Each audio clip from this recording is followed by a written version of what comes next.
Si Vladimir Putin ay lilipat papuntang Beijing hindi lang basta-basta, kundi para talakayin ang digmaan ng Russia laban sa Ukraine. At dito gusto kong sabihin, eto na, sa wakas ay dumating na rin ang oras na ito. Pagkatapos ng summit ni Donald Trump at Xi Jinping, ang Chinese Minister of Foreign Affairs na si Wang Yi ay naglabas ng opisyal na pahayag na agad naging sensasyon sa lahat. At ito ang kanyang sinabi, CP. Dahil parehong handa ang China at Estados Unidos na panatilihin ang komunikasyon at gumanap ng konstruktibong papel sa pampulitikang pag-aayos ng krisis, umaasa kami na matatapos na agad ang labanan sa Ukraine. Mukhang tagumpay ito. Pupunta si Putin sa Beijing. Ngayon lang sinabi ng China ang kami, ibig sabihin magkasama ang Estados Unidos at China tungkol sa Ukraine. Sa unang pagkakatawan mula nung 2 araw na summit ni Trump at Xi Jinping, may narinig tayong parang magkasanib na posisyon.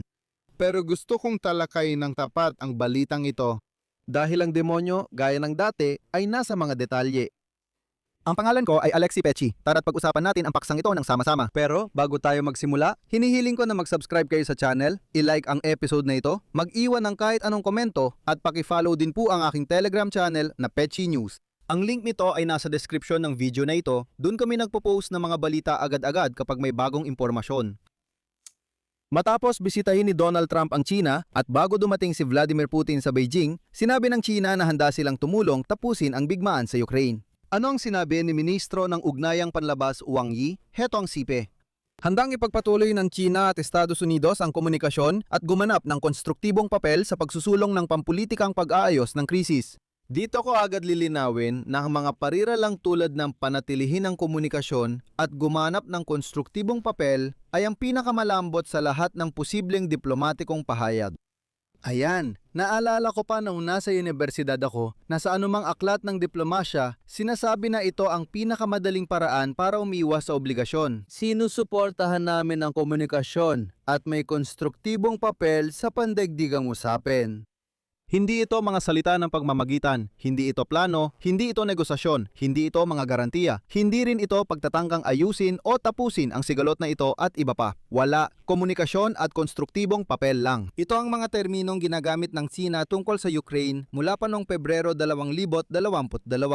Ganito ang opisyal na pahayag ng Ministry ng Ugnayang Panlabas ng China matapos ang Trump-Xi Jinping Summit. Ayon kay Xi Jinping, nakasundo kami ni Pangulong Trump sa bagong pananaw ng konstruktibong ugnayan at estratehikong katatagan ng China at Amerika.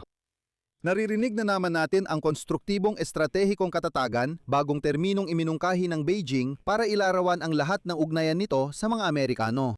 Ibig sabihin, ang kooperasyon ang pundasyon, may makatuwirang kompetisyon, pinamamahala ang mga di pagkakasundo at isang mas madaling hulaan na mundo. Ang Ukraine sa buong konseptong ito ay isa sa mga elementong kabilang sa pinamamahalaang mga di pagkakasundo. Ibig sabihin, hindi ito tungkol sa paglutas ng di pagkakasundo, kundi sa pamamahala nito.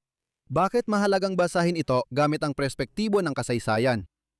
Dito, kailangang sundan ang kronolohiya ng mga pahayag ng China tungkol sa Ukraine mula Pebrero.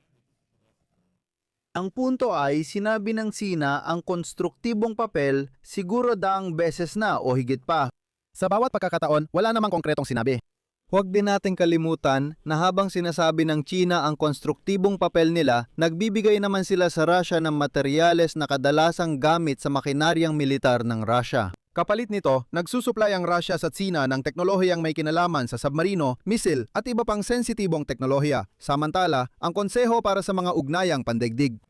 Isa sa mga kilalang think tank sa Amerika ay naglabas na yon ng isang mahaladang pagsusuri. At ito ang sabi, kapag dumating si Pangulong Trump sa Beijing, kumbinsido si Xi Jinping na siya ang nananalo. Matagal na niyang sinasabi sa mga tauhan niya na ang silangan ay lumalakas, ang kanluran ay humihina at pabor sa China ang oras at galaw. Ayaw ng China na matalo ang Rusya dahil mawawala ang estratehikong panimbang nila sa Amerika sa Europa. Ayaw rin nilang mukhang talo ang Rusya dahil mahihina ito sa pag-unlad ng China at sa kanilang partnership. Dito, dapat nating aminin na pabor si Pangulong Donald Trump ng Amerika sa mga pananaw ng China. Pagkatapos ng summit, nag-alala ang mga kalyado nang binalaan ni Trump ang Taiwan laban sa formal na kalayaan at pinagdudahan ang karunungan ng pagtatanggol sa isla. Tinawag niyang pambargang alas ang bantahan ng armas ng Amerika sa Taipei para makuha ang konsesyon sa kalakalan mula Beijing.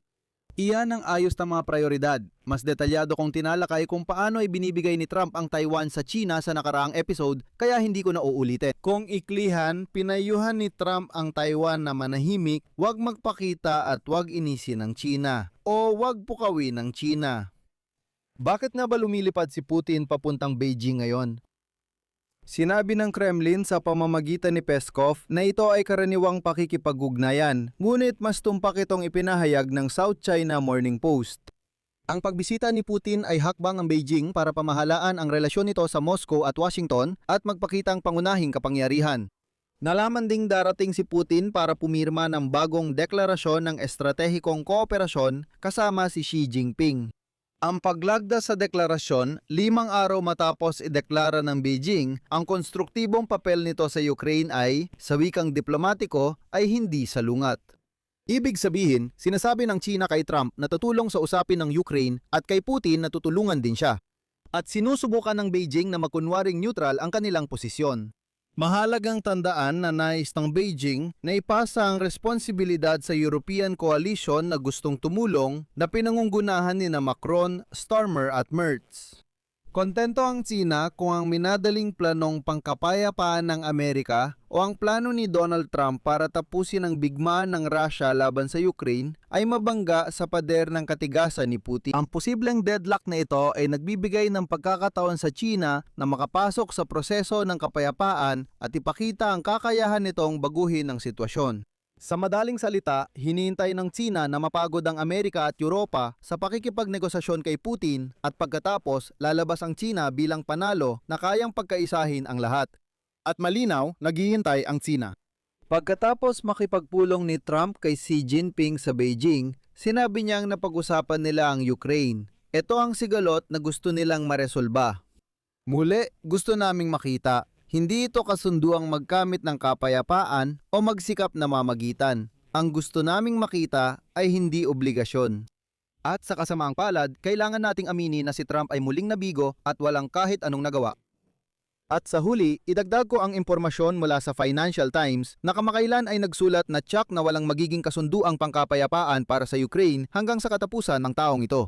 Naniniwala si Putin na kaya ng Russia sakupin ang buong Donbas bago matapos ang taon ayon sa sinabi niya kay Trump. Naniwala si Trump kaya handa siyang maghintay. Ilalagay ko dito ang 3 tuldok. I-comment ang opinyon at konklusyon sa ibaba ng episode. Mag-subscribe, pindutin ang kampanilya at mag-like. Kung nais ninyong suportahan ang YouTube channel na ito, pwede kayong mag-donate gamit ang mga link at detalye sa video description. Magpapasalamat ako sa kahit anong suporta mula sa inyo. Iyon lang, ingatan ninyo ang inyong sarili. Paalam sa lahat.